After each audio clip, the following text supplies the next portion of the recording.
Hello, this is Aaron, and today I have a question from, I don't know who asked this actually. Today I have a question from an anonymous person. Who's that? All I have is a username, and I'm not going to give that away. So, the question is whether or not a keyless ignition car, if it's left running, whether or not it can be driven away.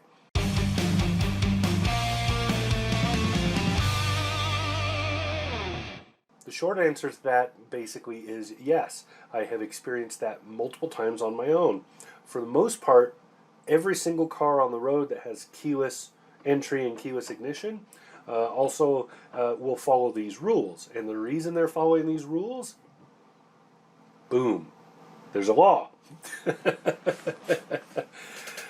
The NHTSA, the National Highway Traffic Safety Administration, they have a rule that requires certain things of keyless ignition, so keyless entry and ignition vehicles. So the basic rule comes down to an old rule. This rule's probably, I would say, 30 or 40 years old. It's fairly old. It's at least 20 years old. So there you go. I can't find an exact date for when the rule was placed, but I believe it's more than 20 years. It's fairly long ago. The rule says that a vehicle cannot roll away, so a vehicle has to have prevention from rolling away if it is if the customer fails to put it in park and exits the vehicle. So in other words, the vehicle can't drive itself away because it was left in gear. Now, that rule specifically applied to keyed vehicles, because at the time, keyless vehicles were a very tiny part of the market.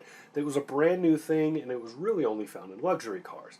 So, the idea is that in the old paradigm, the way they worked it was you could not take the key out of the car without putting the car in park. So basically the key is stuck in the ignition until you put the car in park. Different manufacturers use different things to make that happen. So the point was, the idea was, you cannot get the key out, so you cannot exit the vehicle while the vehicle is still in gear. That was the idea. It was to keep people from getting run over by their own cars. Now, the thing is the rule never changed. The rule is still technically in place. So manufacturers have to follow that rule. Manufacturers who didn't follow the rule initially got in some trouble. So they have changed, and now all manufacturers, as far as I know, are following this same rule.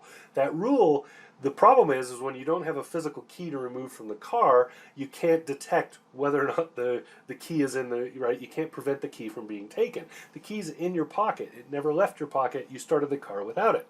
So that, what happens is manufacturers have just gone with the idea that the car, if it's running, can be used.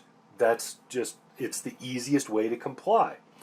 So that is the assumption they're running under. They're running under the idea that the key must always be present. If the vehicle is running, we have to assume the key is there. The second problem is the technology itself. The key fob can't be continually communicating, or it will run out of battery really quickly. Manufacturers right now, for the most part, seem to be aiming for a 1 to 2 year battery life in that key fob. They want the battery to last a long time. That's because changing them out is not easy. It sometimes requires going to the dealership, and it's a pain for the user. It's a huge pain. It's going to generate complaints. So in order to avoid that, the key fobs only communicate intermittently. They don't communicate all the time. Most of the time when they communicate, it's either upon startup or upon one of the buttons being pressed, door locks and so on. So that means that just because you closed the door and you walked off doesn't necessarily mean that the car is going to try to communicate with the key fob. It will communicate with the key fob later. The RFID in the key fob is very limited in range, so it doesn't necessarily work even in the car.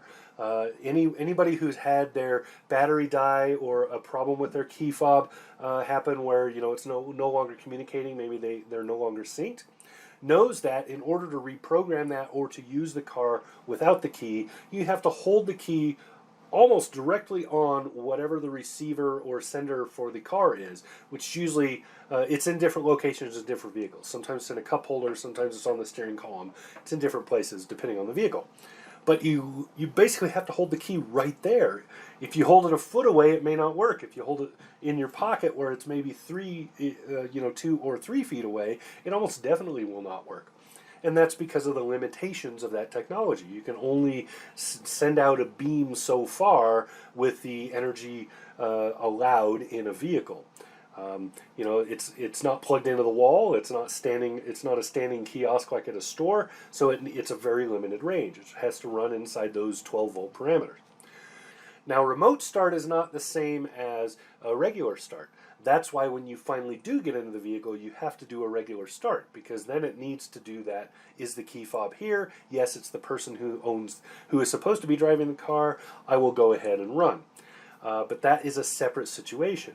So if you just leave the car running and walk out of it, somebody can get in and they can drive away with it. And they can drive pretty much as far as they want, as long as they don't shut it off. So for those wanting to really dig down, the specific rule is a CFR rule number 571.114, and there's also an AKA FMVSS 114, which applies to this, and it's what you're looking for is Section 5. So Section 5, specifically 5.2.1. And then 5.2.3, so between those, that is what's defining this. There you go. Hopefully this answers the question, and it now makes sense to you. Because government is slow, these rules have been a long time in changing, and there are some lobbies working right now to try to get this to change in order to match the current paradigm, because almost every manufacturer inside of the next probably 2 to 5 years is going to be 100% keyless. Right now it's pretty rare to get a key. Especially when I get a car, but if you look at vehicle lineups and you look at what's included, keyless entry and ignition is pretty much a standard feature even on base models at this point. So we're going keyless is the point. So we can expect this to change probably fairly soon, sometime in the next 3, 4, 5 years, maybe even next year, no idea. But it is government, so the gears grind slowly. So there you go. Hopefully that answers the question. If you have a question, you want me to answer it, you can hit us up. You can find me at Drive Mode Show. You can find me, drivemodeshow.com.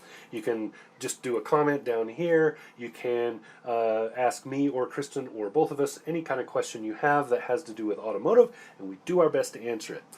You can find us at Drive Mode Show on Facebook. You can find us at Twitter. You can find us, where else? Instagram, wherever. Wherever you find us, ask a question. We'll do our best to answer it. All right? This has been Aaron. Talk to you again soon.